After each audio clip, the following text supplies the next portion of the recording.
అవేంటంటే, ఇదే ఇప్పుడు ఏదైతే కూటమి ప్రభుత్వం అధికారంలో ఉన్నదో, అది ప్రీవియస్‌గా ప్రతిపక్షంలో ఉన్నప్పుడు అధికార పక్షమైన వైఎస్ఆర్‌సీపీ అప్పుడు వాళ్ళ మంత్రులు, ఎమ్మెల్యేలు ఇప్పుడు వాళ్ళని ఏదన్నా మాటని, ఏదన్నా అంటే జగన్ గారు అలా వాళ్ళేసిన జోక్స్‌కి ఏమన్నా నవ్వితే జగన్ గారికి ఒక సైకో అని ఒక ముద్ర వేసి, అలా వీళ్ళు కౌంటర్ కామెంట్స్ చేశారు. అలాగే అప్పుడు ఎవరైతే మంత్రులు, అలాగే ఎమ్మెల్యేలు వీళ్ళని టార్గెట్ చేసి మాట్లాడారో, ఇప్పుడు ఈ రెడ్ బుక్ రాజ్యాంగం అని వాళ్ళని అరెస్టులు చేస్తూ ఇలా ఉంది.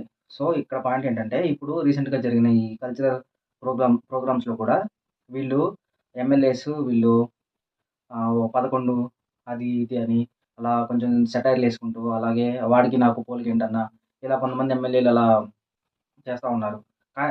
సో, ఇక్కడేంటంటే ఇప్పుడు వీళ్ళు వాళ్ళు వీళ్ళని అంటే వైఎస్ఆర్‌సీపీ వాళ్ళు వీళ్ళని కామెంట్ చేశారని ఇప్పుడు అరెస్టులు చేస్తున్నారు కదా! అంటే ఇప్పుడు నెక్స్ట్ ఒకవేళ జగన్ గారు మళ్ళీ అధికారంలోకొస్తే మళ్ళీ ఇప్పుడు ఈ టీడీపీ వాళ్ళని గాని, జనసేన వాళ్ళని గాని వీళ్ళు ఇప్పుడు ఎవరైతే ఇలా వాళ్ళ మీద సెటైర్‌లేస్తున్నారో వాళ్ళని కూడా ఇలాగే అరెస్టులు చేయాలంటారా? ఇది ఆహ్, ఇచ్చినమ్మ వాయనం పుచ్చుకున్నమ్మ వాయనం అన్నట్టు ఈ సాంప్రదాయాన్ని ఇలా కొనసాగించేలా చూస్తున్నారా? అంటే మీరు చెప్పేది నీతులు, కానీ వాటిల్ని పాటించరనమాట.